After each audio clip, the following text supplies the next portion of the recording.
So in a nutshell, the reason you do a cold air intake that you tell to your friends is to gain 7 horsepower. But in reality, you're not going to gain any horsepower. You only do it so that you get the engine noise coming from here to come out here.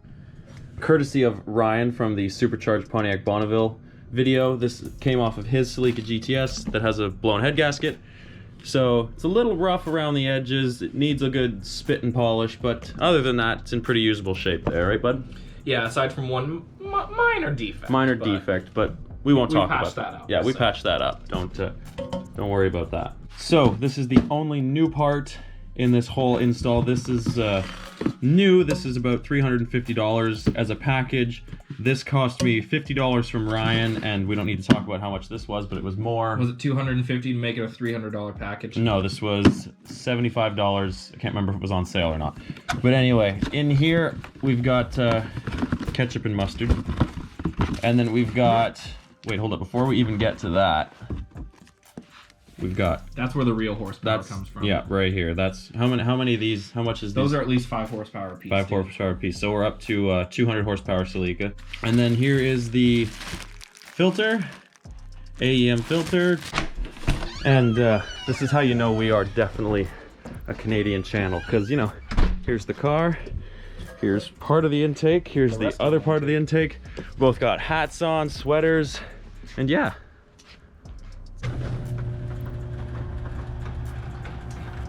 Why don't we give them a sneak peek of what the summer wheels look like, just to get an idea flowing of... I'm sorry, Kevin, if you're watching this. I just really don't like them. There's your sneak peek. There's your sneak peek. Your opinion on them. Be gentle. They're wheels. They're wheels. They are wheels. They are wheels. You don't have anything nice to say. The tires are amazing. Yes, the tires are good. The tires are great. They're no PS4S's, but I mean, they're good. They're better than anything I've ever had on a car before. Anyway, back to the intake and the Celica. So the first thing you want to do when installing an intake is to remove the first one, the one that's already there. So you take your saw, you get it in there, and then you just have at her. Then, if that doesn't work, where the hell's the hammer? And if that doesn't work, you just need a little bit more persuasion. All right, the first move you're gonna wanna make is you're gonna wanna disconnect your battery to not throw a check engine light while you're doing this, because we are gonna be unplugging the MAF. There you go, and just set that aside so it won't touch the terminal while you're working. Those screws are so clean looking. Next thing you're gonna wanna do is you're gonna wanna unplug your MAF air sensor. And then what you're gonna wanna do is you're gonna wanna undo your screws from the throttle body, from connecting to the airbox, and all of your clips. It'll vary a bit, vehicle to vehicle. But you wanna unclip everything so we can get all of this out of the engine bay.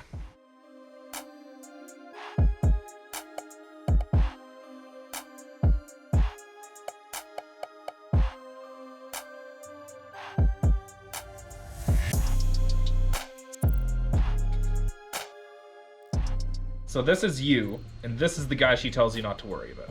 Let that sink in, boys. Thank you. No problem, anytime, bro.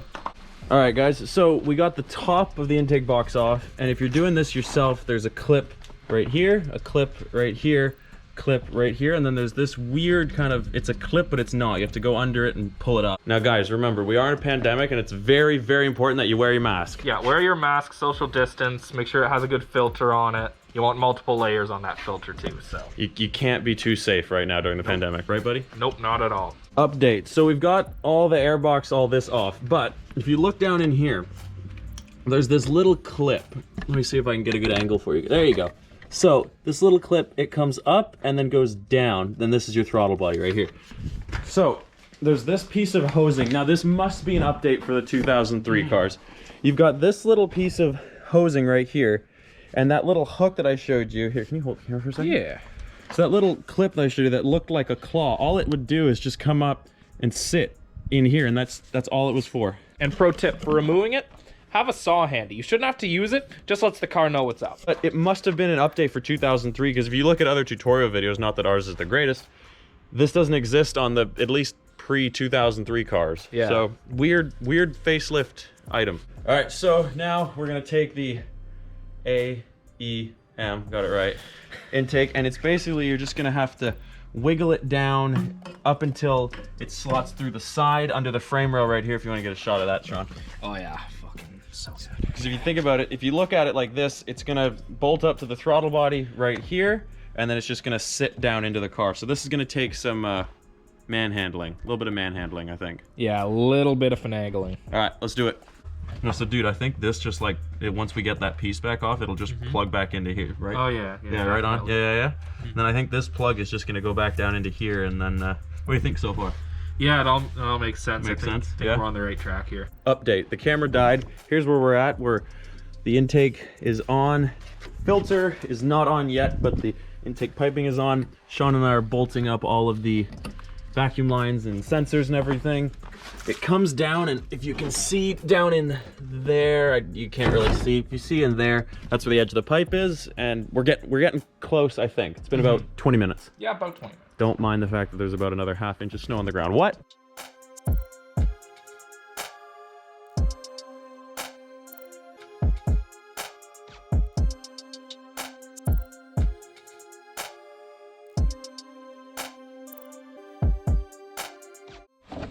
So as with usual, step 97 of installing your intake includes using tin snips to cut out your fender liner.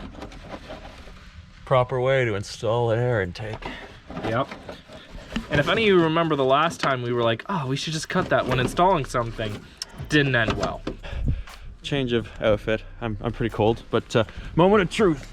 Here, do you want to? Let us see.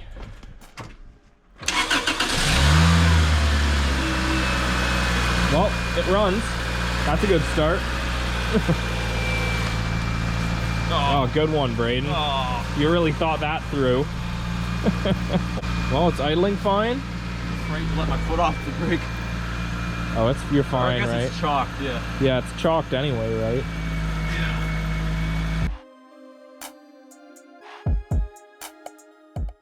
Update, people. I don't know where I left off in the intake installation video. It's not a how-to anymore. I screwed up, so I'm solo now. No Sean, and I gotta fix this. So I gotta jack up the car to get at the filter, which is right under this headlight. But believe it or not, it's more of a bitch to remove the headlight than it is to go in from here. Yeah.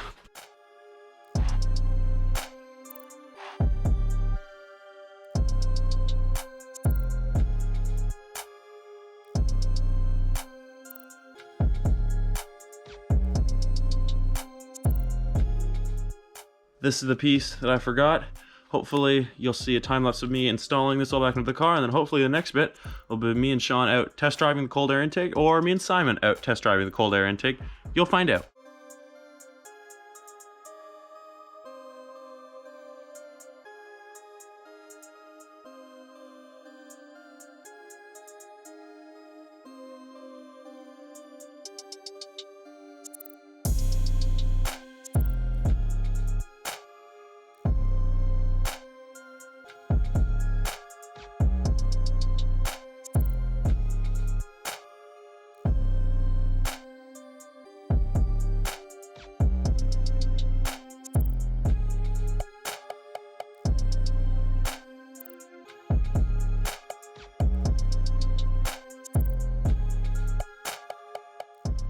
Oh boy. All right, so wheel is back on. I need to torque it, then I need to bolt up a couple other things up here. Then we can go for a test ride.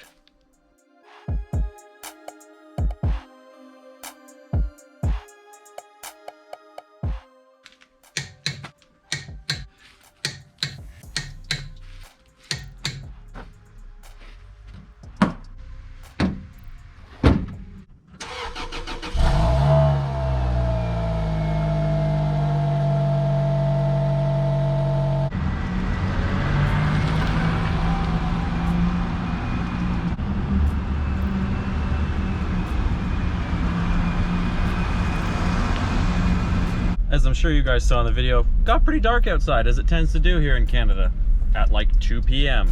But anyway, we're here at one of the underground parking garages in Peterborough. Well, the only underground one, but one of the many parking garages. And we're gonna give you guys a quick look at this intake.